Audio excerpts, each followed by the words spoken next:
네, 안녕하세요. 반갑습니다. 전입니다. 오늘은 추억의 종목, 코오롱 티슈진과 신라젠 이야기를 한번 동시에 해보도록 하겠습니다. 사실 이 코오롱 티슈진, 그리고 신라젠 이런 종목에 대해서는 원칙적으로 원래는 이 기업들이 가지고 있는 파이프라인, 그리고 그 파이프라인이 이제 최종적으로 시판에 성공할 가능성, 그리고 성공했을 때 나오는 그 부가가치에 대한 어떤 금액, 뭐 이런 것들에 대한 평가가 이루어지는 게 우선이겠지만, 사실 이런 제약 바이오 섹터에 대한 투자를 진행할 때 개인 투자자가 그걸 심도 있게 분석한다는 건 사실 쉽지가 않습니다. 충분히 정보가 공유된 상태에서 분석을 해도 어려울 뿐더러 근데 이 개발적인 신약이라는 게 정보가 되게 제한적이거든요. 그러다 보니까 사실 분석을 한다는 게 상당히 어렵고, 그래서 이쪽 섹터에서는 레포트가 나오더라도 틀리는 경우도 되게 많죠. 뭐 예측이나 뭐 이런 것들이 이제 틀리는 경우 상당히 많은 편이고요. 그래서 일단 이 부분에 대해서 다른 관점으로 오늘은 좀 이야기를 해보도록 하겠습니다. 이 둘을 묶어서 이야기하는 이유는 흥미롭게도 둘 다 작년 10월에 거래 제의가 되었죠. 사실 이 한미약품이 기술 수출 대박이라는 걸 터뜨리면서 제약 바이오에 대한 훈풍이 분 게 사실 얼마 안 되었습니다. 뭐 예를 들어서 이제 우리 한미약품 잠깐 볼까요? 물론 중간에 이제 이 기술 수출한 게 반환되면서 또 우여곡절을 겪기도 했었습니다만, 원래 이제 우리나라에서 제약이라는 섹터는요, 원래는 약간 이제 지수 방어주 성격이 좀 있었습니다. 약간 보험주나 통신주나 이런 회사들처럼 시장이 빠질 때 투자하는 성향이 강한 곳. 뭐 시장이 올라갈 때는 공격적으로 IT, 뭐 증권, 뭐 이런 종목들에 대해서 이제 공격적인 배팅을 하다가 시장이 좀 빠질 것 같으면 수급들은 이제 내수주들, 뭐 하이트진로나 이런 기업들, KTNG 같은 거, 그런 쪽 종목들에 대해서 투자를 하면서 지수 방어주의 성격이 강하다라는 느낌이 있었고요.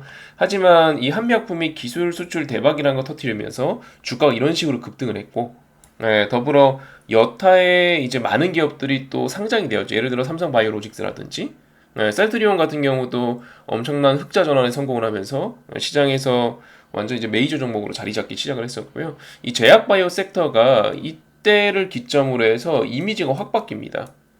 얘는 지수 방어가 아니야. 지수 주도주야. 실질적으로 이제 한동안 한 1, 2년은 이 지수 상승률 업종 1위가 항상 제약주였던 걸로 기억을 해요. 그만큼 제약 바이오 섹터에 대해서는 많은 기업들이 상장이 되었고 시장에서 또 많이 주목을 했습니다. 제약 바이오 섹터 종목들 진짜 많죠. 신약 개발한다는 이유로 급등도 하고, 내지는 기술 특례 상장 기업이라고 해서 기술만 좋으면 상장을 시켜줘서 적자여도 상장이 유지가 되고, 뭐 이런 기업들이 우후죽순 생겨났었고요. 그에 따른 부작용 탓일지 모르겠으나 일부 기업들은 문제가 생겼죠. 코오롱 티슈진도 사실 문제가 생겼던 거고, 그리고 이 신라젠도 문제가 생겼죠. 그러면서 거래 정지를 당했고 상패 위기까지 갔고요. 그리고 현재는 이게 이제 이 제약 바이오에 대해서 신약 개발한다는 이유만으로 뭐 신풍제약이라든지 이런 기업들이 엄청나게 많이 올라갔었고, 그리고 중간에 코로나라는 게 생기면서 많은 제약주들이 또 코로나 치료제, 백신 개발에 뛰어들겠다라는 소식에 코로나 관련주로 또 한 번씩 급등을 했었고, 그러다 보니까 중간중간에 이런 과정들을 겪다가 지금은 좀 옥석가리가 된 상황입니다. 어떤 종목들은 좀 나쁜 흐름이 나왔고, 어떤 종목들은 좀 좋은 흐름이 나왔고요. 일단은 이제 우리 그 코오롱 티슈진이나 그리고 신라젠 같은 경우는 그 중에서는 좀 나쁘게 결과가 나온 종목군이라 볼 수 있겠고요.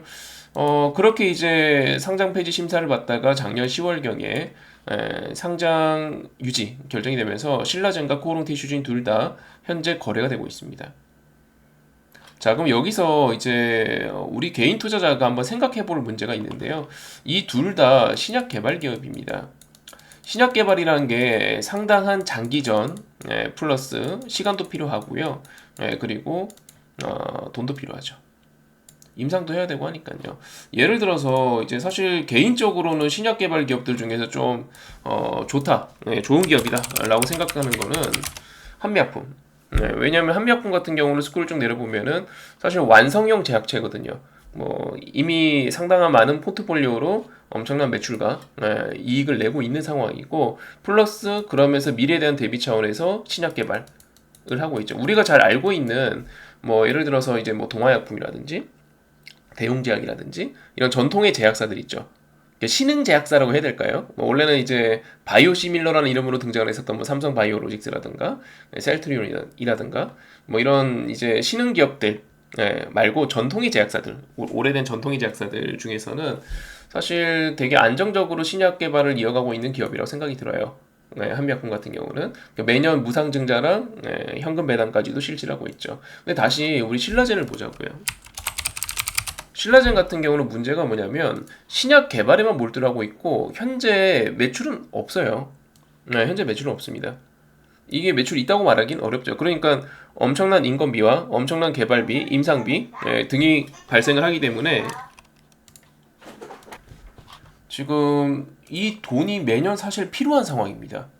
그러니까 사실 우리 입장에서는 이런 신약 개발 기업, 뭐 그게 신라젠이 되었건 코오롱 티슈진이 되었건 이런 신약 개발 기업이 상장 폐지의 위기에서 가까스로 살아나가지고 현재 거래 재개가 되기 시작했습니다.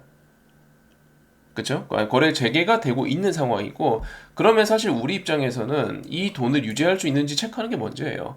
이 회사가 가지고 있는 이 파이프라인이나 이 신약 개발 성공에 대한 어떤 가능성, 이거는 사실 우리가 분석을 하고 접근하는 것 자체가 좀 어려워요. 그럼 일단은 가능한 걸로 보자고요. 우리가 이제 분석 가능한 측면에서 한번 다가가 보자고요. 그렇게 봤을 때 신라젠 같은 경우는 지금 보시면은 얘도 돈이 많이 필요해 보이죠? 돈이 필요합니다. 매년 적자니까 돈이 있어야 돼요. 그리고 뭐 코오롱 티슈진이라고 다를까요? 코오롱 티슈진도 마찬가지입니다. 돈이 필요합니다. 보시다시피 매년 적자입니다. 이렇다 할 돈은 못 벌고 있는데 매년 적자입니다. 근데 둘은 결정적 차이가 있죠. 코오롱 티슈지는 최대 주주가 코오롱이잖아요. 즉 코오롱 그룹사고, 신라젠 같은 경우는 M2N이죠. 신라젠 우리 최대 주주 한번 볼까요?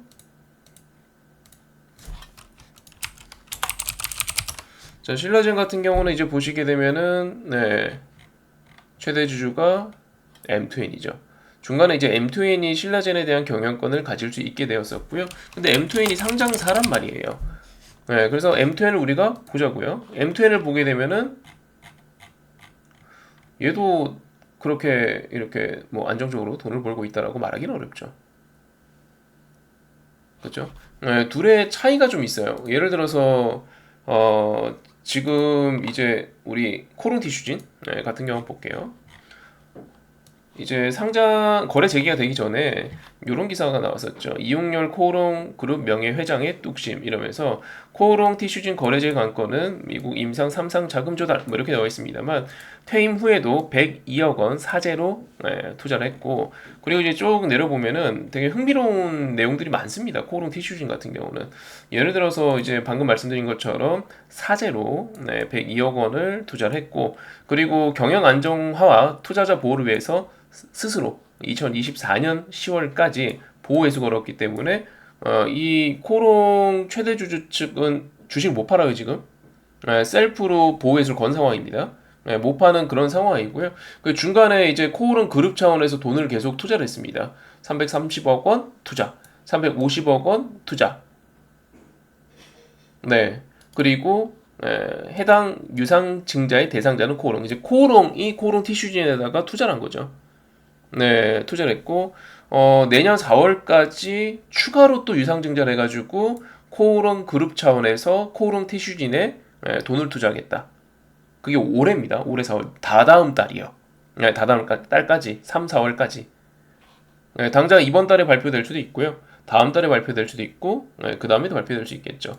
한 가지 예측 가능한 거는, 현재 이 코오롱 티슈진과 신라젠을 놓고 봤을 때 둘이 같이 상장이 되었어요. 같이 거래 재개됐어요. 상장이 아니고 거래 재개됐습니다. 그러다 보니까 이런 기사 나왔죠. 거래 재개 후 폭등하더니 개미지옥된 신라젠 코오롱 티슈진. 1월 30일 1일 날 기사입니다. 사실 개인 투자자 입장에서 봤을 때 분석이 힘든 이런 어떤 개발 중인 신약에 대한 내용을 떠나서 신라젠과 코오롱 티슈진을 놓고 봤을 때 코오롱 티슈진은 우리가 알고 있는 코오롱이라는 큰 기업에서 자금을 투자할 계획을 가지고 있구나. 그리고 셀프로 보호회수 걸었기 때문에 우리 개인 투자자들로 하여금 나름의 안심을 시키려고 노력을 하고 있구나라는 게 확인 가능한 기업군이고 신라젠 같은 경우는 사실 아직은 물음표죠. M2N도 그렇게 여력이 있어 보이지는 않는데 한쪽은 우리가 흔히 알고 있는 그 대기업 섹터에 들어가는 그룹 하나는 M2N 하나는 셀프 보호 회수가 그리고 앞으로의 투자 계획도 밝혀줬고 당연히 돈이 매년 들잖아요. 항상 적자니까 매 분기마다 적자인데 매년 매 분기마다 적자이기 때문에 둘 다 돈은 필요해요. 근데 한쪽은 돈에 대한 어떤 자금 조달 계획을 간단하게나마 밝힌 반면 한쪽은 물음표. 요런 차이가 있습니다. 둘 다. 그렇기 때문에 사실 개인적으로는 코오롱 티슈지는 이번에 지수 하락까지 겸해지면서 원래 작년 12월엔 대부분의 종목들이 하락을 했잖아요. 웬만한 종목들 클릭해보면 대부분 하락입니다. 기억나시죠? 주식 시장에서 금리가 미친 듯이 급증을 하면서 주식 시장에서 많은 자금들이 이탈을 했습니다. 그러면서 작년 12월까지 주식이 계속 하락을 했었고요.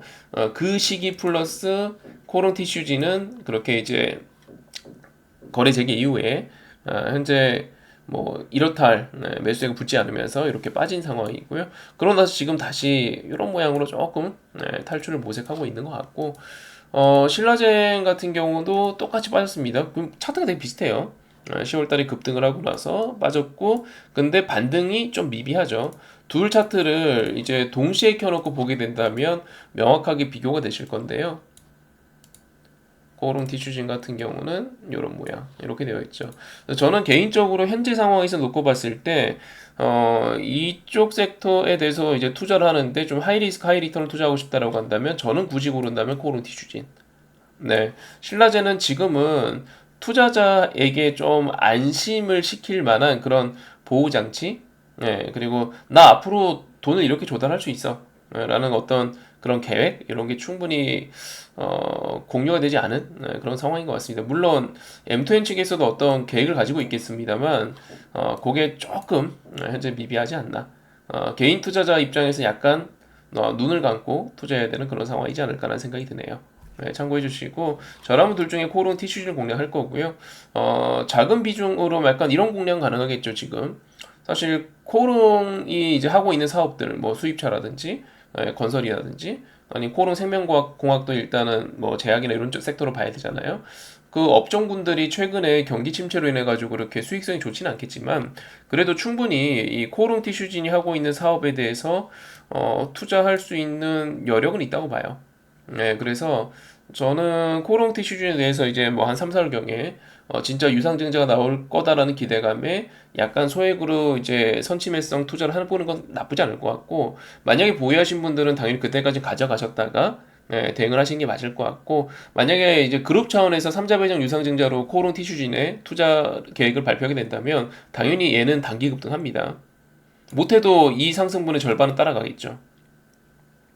이 내용 참고해 주시면 좋을 것 같고요.